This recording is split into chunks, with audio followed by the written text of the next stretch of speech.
Hi అండి, నమస్తే. అందరూ ఎలా ఉన్నారు? బాగున్నారా ఫ్రెండ్స్? నేనైతే ఈరోజు కాకరకాయ ఫ్రై చేస్తున్నానండి. ఇదైతే చాలా బాగుంటుంది.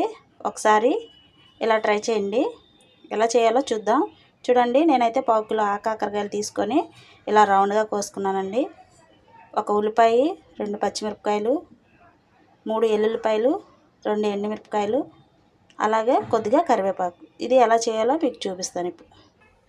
చూడండి, ఒక గిన్నె పెట్టుకున్నాను. ఇందులో 4 స్పూన్లు ఆయిల్ పోసుకుందామండి. చూడండి, నూనె అయితే కదా, ఇందులోకి 1 స్పూన్ జీలకర్ర, 1 స్పూన్ ఆవాలు, 1 స్పూను పచ్చెనగపప్పు అండి. ఇవైతే ఫ్రై చేసుకుందాం.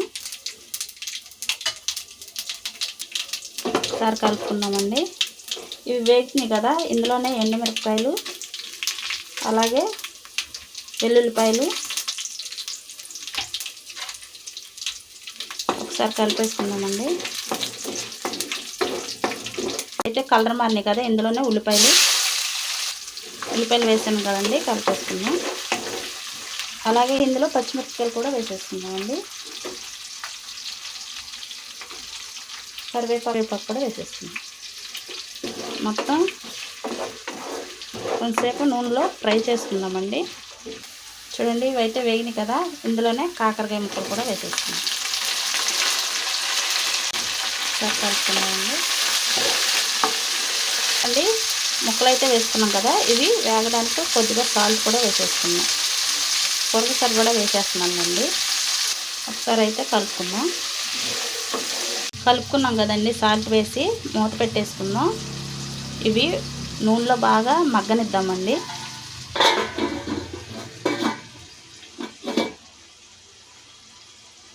ఒకసారి అయితే చూద్దామండి.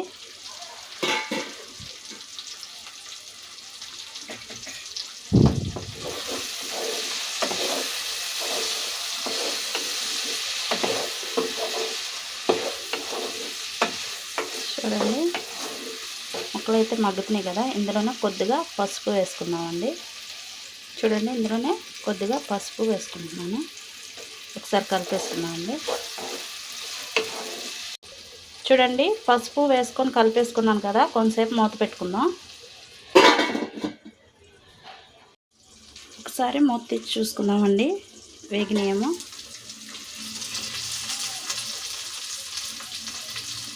చూడండి, ఒకసారి కలుపుకుందాం.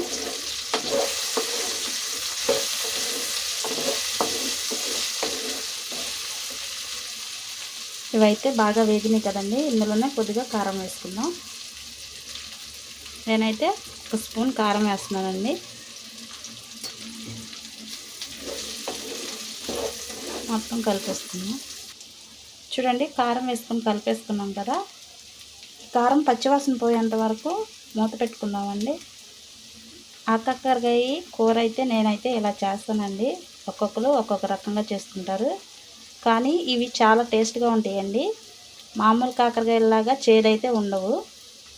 ఇవి రేట్ కూడా ఎక్కువగానే ఉంటాయి. ఒకసారి కలుపుకున్నాం కదండి, మూత పెట్టేసుకుందాం. చూడండి, మూత పెట్టేసుకుందాం. ఇవి ఒక 10 నిమిషాలు కారం పచ్చివాసన పోయేంత వరకు మగ్గనిద్దామండి.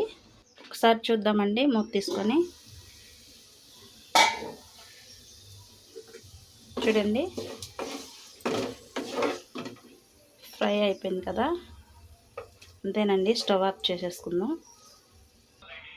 ఎంతో టేస్టీగా ఉండే కాకరకాయ ఫ్రై అయితే రెడీ అయిపోయిందండి. ఇది పప్పుచారులోకి కానీ, రసంలోకి కానీ, పప్పులోకైనా సూపర్గా ఉంటుందండి. ఒకసారి ట్రై చేయండి. నేనైతే పప్పులోకి కాకరకాయ అయితే ఫ్రై చేశానండి. చూడండి, పప్పు అయితే చేసేసుకున్నానుగా. ఈ కాంబినేషన్ చాలా బాగుంటుందండి. ఒకసారి ట్రై చేయండి. ఈ వీడియో మీకు నచ్చితే లైక్ చేయండి, షేర్ చేయండి, కామెంట్ చేయండి ఫ్రెండ్. కొత్తవారు ఎవరైనా మన ఛానల్లోకి వస్తే ప్లీజ్ సబ్స్క్రైబ్ చేసుకోండి. పక్కన బెల్ సింబల్ ఉండదని క్లిక్ చేయండి. నేను ఎప్పుడు వీడియోస్ పెట్టినా మీకు నోటిఫికేషన్ వస్తుందండి. Thank you, bye.